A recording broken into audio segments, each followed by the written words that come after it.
What's going on, guys? We're back here with another episode. I'm here with Dieter. What's going on, everybody? And today we're talking about the 5 things that you need to know if you want to be a touring photographer. If you really want to do that, it's not as cool as it sounds, I promise. You can make tens of dollars. More riches than you can ever imagine. So I think the first thing to talk about would be, what would you say is the essential gear that you need? Right, so gear's pretty important, but not everything, in my opinion. If you're just starting out, what camera body you have is not going to be very important. Something like a Nikon D3000 or a Canon Rebel or something. What's really important is getting a lens with like a 1.8 or 1.4 aperture and like a shitty little cheap flash that you can stick on top. So like a 50mm 1.8, and then like go on Amazon, you can find external flashes for like $20-$30. What makes like a 50 prime or any of the lenses that you just mentioned, what makes that necessarily better than like a kit lens or like a zoom lens? Or right, so like with a kit lens, for example, it's usually like an 18 to 55mm, but your aperture on that can only go down to like 3.5 in most cases, and you want something with like a 1.8 aperture for shooting shows, especially if you have like a lower end camera, because that lets in more light and the more depth of field you have. You can find those more commonly with prime lenses, and prime lenses just tend to be a little sharper. You're limited in the fact that you're stuck to like one focal length, but I feel like that's good too when you're beginning, because it kind of challenges you to work with whatever you see in your camera and worry about like the action and the shot itself rather than like zooming in and out and all that. My current setup's really simple. I have a Canon 60. It's really good in low light. I can crank the ISO up to like 8,000 and still get usable photos. The first camera I shot on was a Nikon D3000. Oh, so you actually switched over? Yeah. So I started off as Nikon. I got it as like a graduation gift. And I shot with that for like half a year, and then I upgraded to a Canon. And I only have one lens at the moment, and it's a Sigma 24mm 1.4 Art Series lens. How does having only the 24 affect the way that you're shooting and the shots that you're getting? So it's tough in some aspects. Like, it's not really a portrait lens, so it's kind of tough to do like portraits and promos with it a lot of the times. And then especially like if I'm shooting like really large venues or whatever, it has limitations because I'm so like zoomed out constantly and I don't really have like another option to go to. But I like it just like it's such a sharp lens that like I don't even care, and I can like crop stuff in if I need to. Can you talk a little bit about sort of like the progression of someone who's aspiring to be a tour photographer, what their career might look like in terms of like the steps that they need to take, what they need to do to progress to each level? It all starts at the local show and the small band. The first shows you're going to be shooting are going to be local bands. The best thing to do is just start making friends like in your area. Hang out with people, just like be yourself, be cool, get them their photos quick. Eventually they'll want to like invite you back and take some more photos. These little bands, once they start to grow, they're gonna start doing little weekender tours. That's when you could get your first easy tour opportunity. That's kind of how it worked out for me. From when I shot my first show to my first tour was only 4 months. I asked them like, hey, do you need photos? I'll do it for French fries and burgers, whatever you can buy me. And they were like, sure. And that's kind of how I got my first tour ever. What happens is when you do your first tour, not only do you get that experience that you can like put down like on your resume per se, you can like meet other bands, and that's what happened in my case. I went on the tour with Picture Perfect, and I met Carousel Kings on that tour, and I became friendly with them, and then I ended up doing 2 Warped tours with them and a couple other East Coast, and went to Canada with them. Like, I got a lot of work with that band. If you focus on the little bands, eventually you'll see like some success from that, and then you'll be able to kind of just like meet someone through them and then meet someone through them, and it's kind of just like a big branch of like people and friends you get to know. So it was all like very much an organic yeah sort of it was just like you weren't like paying for advertisements. No, it was all just networking. Well, it was every touring gig I've gotten was 100% just through people I knew or people I met. A lot of people think touring is about like shooting out as many emails as you can and just reaching out to bands. Reality is that like all bands get like a million emails from a million different photographers, none of them whom Sure. they know.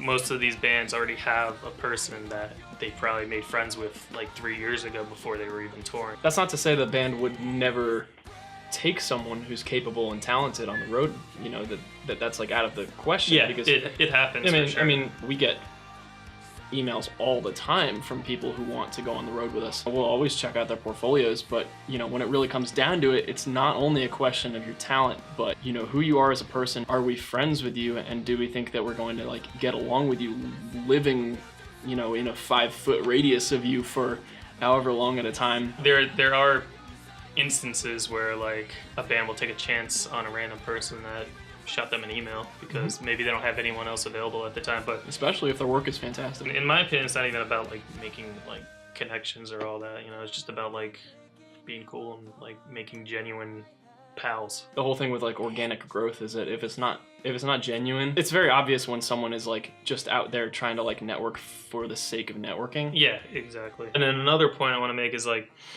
a lot of people when they first start shooting, they want to like shoot a lot of like big shows that would require like a publication and photo passes, and the idea is like, oh, if I shoot these bands when they come to my town and get super sick photos, they'll see them and then they'll like want to bring me on tour. The same thing goes in hand, like all these bands probably already have touring photographers that they're friends with, and there's 5 to 10 local photographers per date.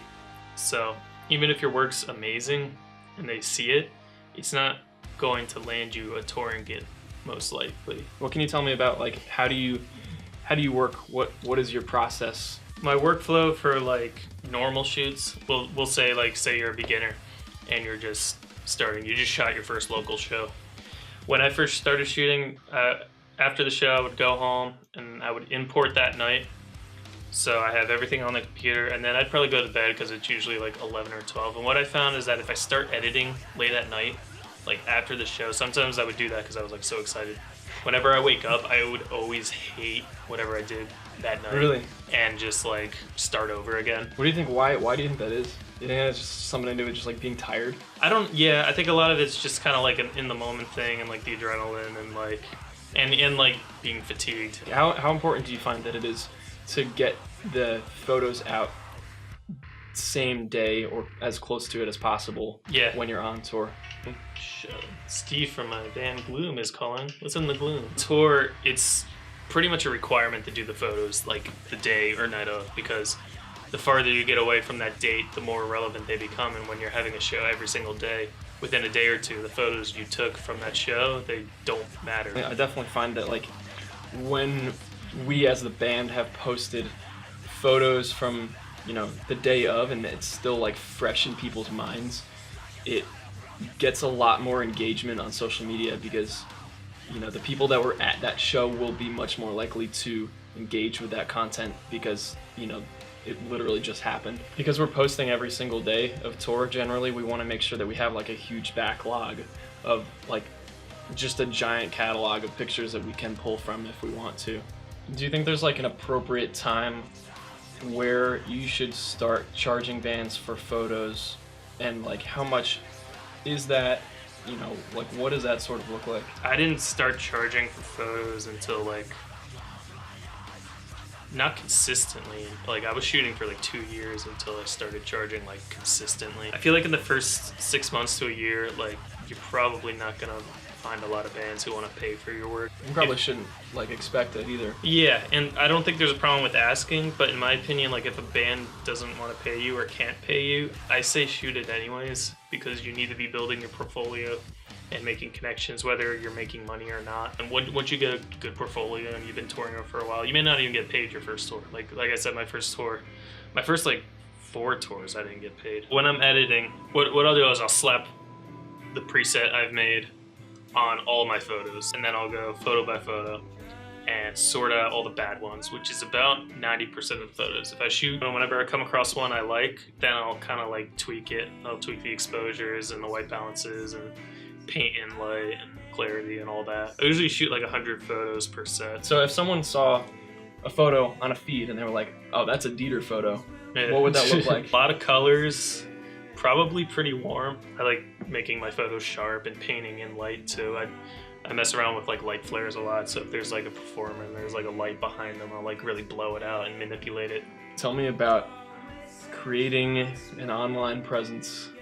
Yes. And getting clout. Cloud's the most important part of wanting to be a photographer, and the only reason I'm in for it. Building clout and online presence is pretty important because online platforms are probably going to be the main spot where you're going to be sharing your photos and where bands are going to be sharing your photos and stuff.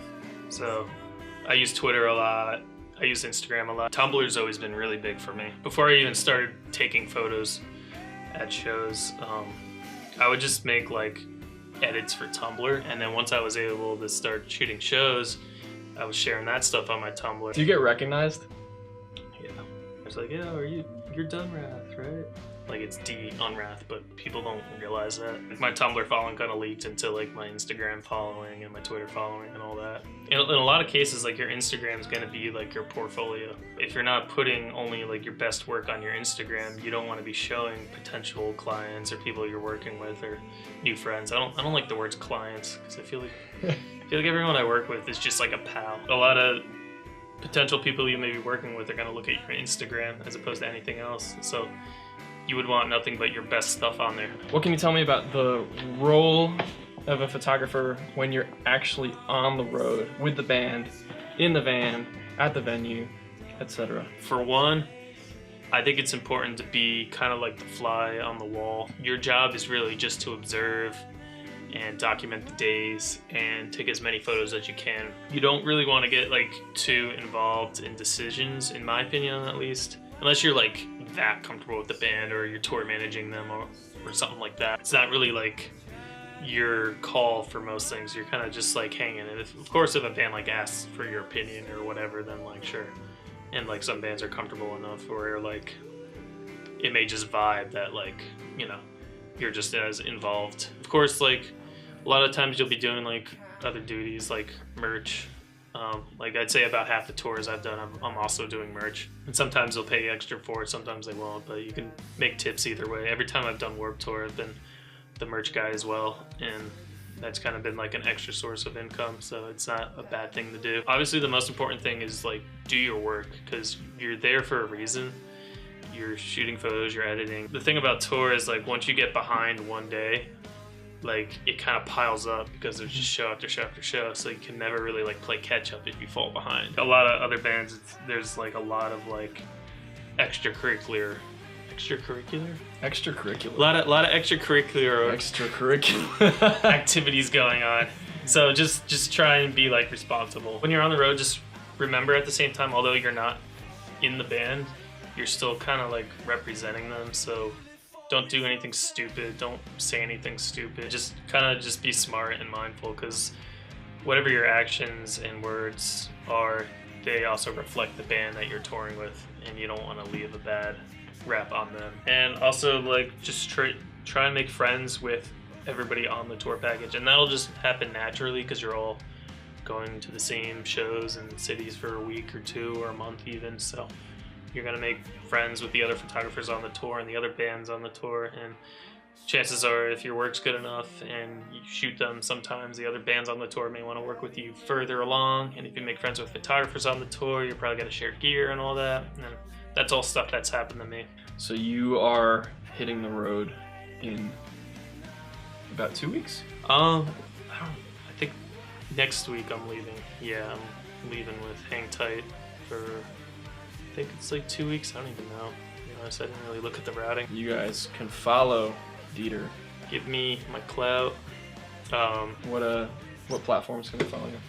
So Twitter is @Unrath.